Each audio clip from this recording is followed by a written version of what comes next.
your approach to bleeding. So, bleeding is a hemostatic process. What happens is there's some kind of injury to the blood vessel, and the first response is to vasoconstrict. That means the blood vessels are going to tighten up and reduce the blood flow to the area of insult. Second step, platelets. They're going to adhere to the site of injury. The innermost layer of a blood vessel is called the subendothelial layer, so that's where they're going to stick. Then platelets release ADP. ADP is a byproduct of ATP, so once the cells use up the ATP for energy, they usually have this useless ADP kind of sticking around, so that's what the platelets are going to release. That's a big signal for platelets in the bloodstream, so they're going to see that ADP and be like, ooh, I'm going to go over here. So they go over there and they group up and they form a thrombus. A thrombus is white and it's weak. So it's the first kind of stage of making a scar, and what it needs is to be bound all together to kind of prevent it from floating away again. And the way it does that is by ropes, which are formed by a protein called fibrin. So fibrin is like a really long-stranded protein. It kind of wraps all those platelets together. And the way you get fibrin is through the coagulation pathway. So what's the coagulation pathway? The coagulation pathway is made up of two ways of starting and one common way. So the fast way of starting is the extrinsic pathway, and that is factor 7. And I know factors are kind of confusing. There's a lot of numbers, and they're all proteins, and they are actually given these Greek letters to number them, so it's even more confusing. But I'm going to try my best. Okay, so the extrinsic pathway starts with factor 7, and it immediately goes to the common pathway, which is activating factor 10. So the intrinsic pathway is when there's nothing to help the coagulation cascade start. The proteins just happen to float by and see the damage, and they start activating each other. And it's a very long sequence, but it goes from 11, which activates, hang on. Okay, so factor 12 may or may not be the one that starts it. It's not necessary, but it could happen. So factor 12 may or may not activate factor 11. Factor 11 is necessary. It activates factor 9, and then factor 9 activates factor 10, and then you're in the common pathway. And then the common pathway, factor 10 activates prothrombin to thrombin. Thrombin we like because thrombin will activate fibrinogen to fibrin. So just a little hint here in case you didn't already know. Anytime there's a protein with ogen at the end of it, it just means that it's the precursor, so it's not the thing we're interested in, but it's the thing that once it's activated, it'll start working. So fibrinogen is dissolved in the blood. So it's like if you pour sugar in water, you can't actually see the sugar in it. It's dissolved in there. So it's the same thing. Fibrinogen's dissolved in the blood. But once it's activated by thrombin, it becomes solid. And that's the thing that has those long protein strands that can wrap the platelets together. Okay? There's also some other things that you might need to know. They're not super important, but you'll probably hear them. Protein C can activate via protein S to become activated protein C. Protein C is used to inhibit these clotting, like the coagulation factors, and that's important so that your whole body doesn't just start clotting with one massive clot. Like it helps to regulate it and keep it under control. Okay, so just to sum up, the coagulation pathway is made of the extrinsic or intrinsic pathway to start, and then it converges into this common pathway. So one really easy way of remembering it is the extrinsic pathway is always factor 7, and that immediately goes to factor 10 in the common pathway. Intrinsic is a little harder to remember. It may start with 12, it may start with 11, but once it gets activated, it'll eventually reach factor 10. And then the common pathway is just factor 10, which has to be activated with factor 5 as well to activate prothrombin to thrombin. Thrombin is important. It converts fibrinogen to fibrin. And then there's also this other factor called factor 13, which will strengthen fibrin. So how I remember this is that factor 7 is extrinsic, common is 10, which activates thrombin, and then thrombin activates fibrin. And then if there's other numbers that are higher up, it's probably in the intrinsic pathway. All right. So let's say you've got a patient and they've come in and they're bleeding. What's your history going to look like? The specific things to check for are, do they have a family history of easy or prolonged bleeding? Do they get nosebleeds? And are they taking any medication, especially clopidogrel, aspirin, and warfarin? So we'll talk about this later, but aspirin and clopidogrel will irreversibly inhibit platelets, and warfarin is also an inhibitor for the normal hemostatic process. And then if it's a woman, ask them if they have prolonged or frequent menses. So all those things will tell you if they've had bleeding in the past or if this is like a first time thing. And then on physical exam, there's no real good physical exam for bleeding, but you want to check for splenomegaly and hepatomegaly, so swelling in the spleen or liver. And the reason you want to do that is because if they are sequestering blood, so that's what's making them swell, then they'll probably have fewer platelets in their blood, which is why they're bleeding. And then on the skin, you can tell if they have hemarthrosis, petechiae, or ecchymosis. So let's take a look at the picture of that. So petechiae are red dots on the surface of the skin. They're flat and they're small. Ecchymosis, or bruise, that's when blood has leaked out of the blood vessels. It's dark blue and black, and it's flat. So those two, you will see if they have a platelet disorder, so not enough platelets or platelets aren't functioning. Hematoma is more serious. That's when the actual proteins in the coagulation cascade are either not enough or for some reason they aren't working. A hematoma is when you actually have coagulated blood, which is deep in the joint or in the muscle. If it's in the joint, they'll have reduced range of motion. If it's in the muscle, you'll be able to feel it. Like if you feel the surface of the skin, it will be raised, and it's also like a really nasty looking color. It's blackish, bluish. It's got all kinds of colors going on in there, and that's more serious. That means that they have a coagulation protein problem. Okay, so let's say that it's now time to order a laboratory test. There's 4 important tests to do. Platelet count is used in a CBC or complete blood count, and the normal range is 150 to 400. Even if they're under 150, though, they could still have normal platelet function or activity, like they'll have enough platelets. It can go all the way down to 50 before they'll actually start showing symptoms, just so you know.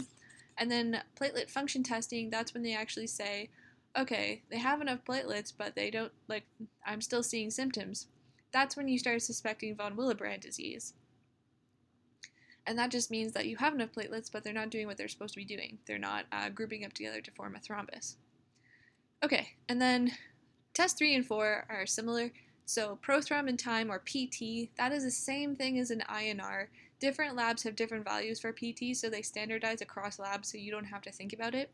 So an INR is used for the external and common pathways, so factor 7 all the way through to fibrin formation. And if you order this, it's usually for a patient who has warfarin. So an anticoagulated patient with warfarin should have an INR between 2 and 3. The activated partial thromboplastin time, or APTT, is used for measuring the intrinsic all the way to the end of the common coagulation pathway.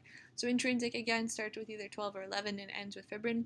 It's slower than an INR, and it's used to monitor unfractioned heparin therapy.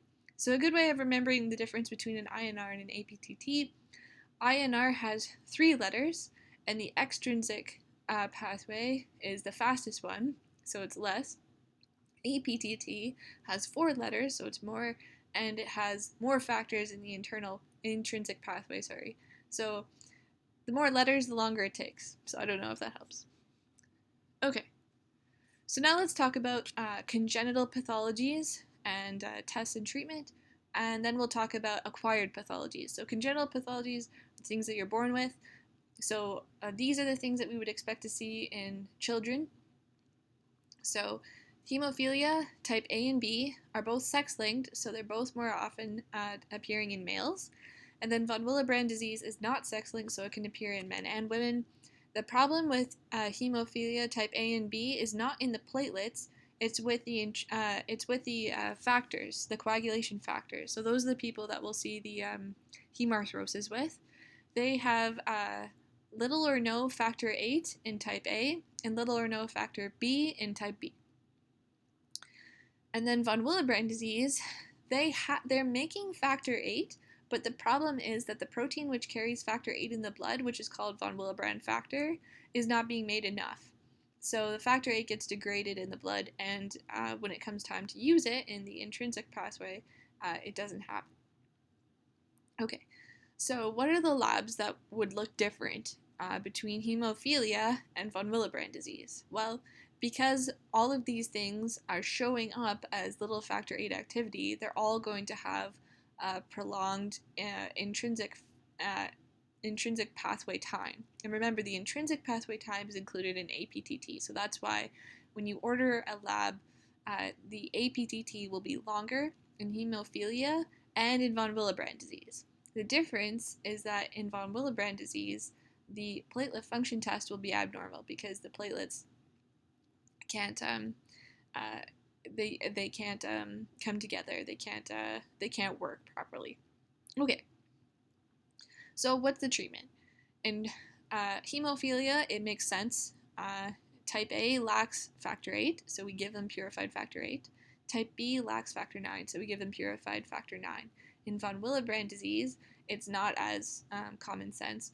We give them desmopressin. Desmopressin will stimulate the production of von Willebrand factor. Okay, so what are the acquired pathologies? So these are things which are either going to affect the production of coagulation factors, so those proteins, or they are things which are going to interfere with the platelets themselves and how they function. Okay, so liver disease, that's pretty obvious. Livers make proteins. So if you have liver disease, they're not going to be making the coagulation factors. Alcohol inhibits liver function, so that's pretty self-explanatory. Hypersplenism, those are things that your spleen starts sequestering blood cells. If you don't have enough platelets in your blood, you're going to have bleeding. Warfarin affects both the intrinsic and extrinsic pathways. If you want to reverse people who've been on warfarin, so let's say you have you need to do surgery in someone who's been anticoagulated with warfarin, you can reverse it with either fresh frozen plasma, that'll give you all the coagulation proteins that you need, or you can give them vitamin K. Vitamin K is needed for the production of coagulation proteins.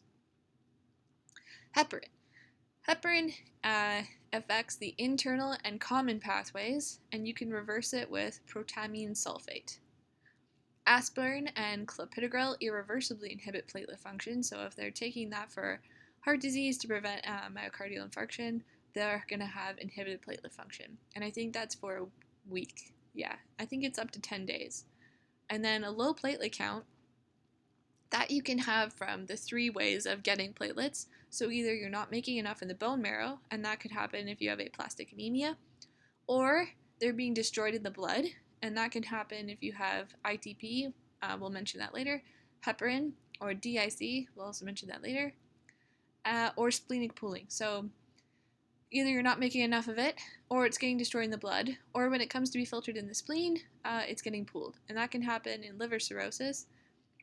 Okay, and the reason for that is that if you have liver cirrhosis, you get a backup of blood. Where does the blood back up? It backs up in the spleen. And so all the platelets get stuck in the spleen. Okay, let's talk about pharmacology. So we mentioned some of these drugs before, and it gets kind of confusing. How do these things work? So let's just talk about it. So anticoagulants include warfarin and heparin. Warfarin, there's just one kind. Warfarin as a vitamin K antagonist. So what does that mean? Well, vitamin K is needed to produce the coagulation factors, because those are all proteins. So if you don't have vitamin K in the liver, you can't make those proteins. So that's what warfarin does. Heparin. There's two kinds of heparin. Well, there's several kinds, but there's two classes of heparin. So unfractioned heparin is just the normal, it's larger weight heparin. It inhibits factor X, which is the start of the common pathway, and thrombin activation, which is that important enzyme which activates fibrinogen to fibrin. And then there's also low molecular weight heparin. This is harder to reverse, and it only inhibits factor 10. So start of the common pathway. Then there's platelet inhibiting drugs. So these are things that are either irreversible or reversible. Aspirin and clopidogrel are irreversible. So you ask them not to take it a week before surgery if they're taking that. And then dipyridamole and abciximab are short acting. So they don't irreversibly bind to platelets and prevent them from releasing ADP. Then there's also over-the-counter meds. These are things you don't need a prescription for, and they interfere with vitamin K, so they act like warfarin, and they include donkai, garlic, ginger, ginkgo, ginseng, and St. John's wort. Okay, let's just have a quick note about blood replacement. So these are things that I don't think are well discussed in class, but are good to know. In terms of red blood cells, when you order someone to have red blood cells, there's 3 ways of doing it. You can either give them packed red blood cells, washed red blood cells, or divided red blood cells. Okay, so packed red blood cells, that you give when the patient has a low hematocrit, so the percentage of red blood cells is low, and the patient is hypoxic. Hypoxia means that their whole body isn't receiving enough oxygen. Okay, and there's about 310 milliliters in a little pack of packed red blood cells, and if you give one unit of packed red blood cells to a 70 kilogram patient, so that's, I don't know, what is that, like 150 pounds or something like that, it'll probably raise their hematocrit level by about 3%. So that gives you an idea. Washed red blood cells and leukoreduced red blood cells, you give them if they have a hypersensitivity or they have a febrile transfusion reaction. So that you order for people who've had either a fever or a bad reaction to packed red blood cells in the past. And then there's the divided or pediatric unit red blood cells.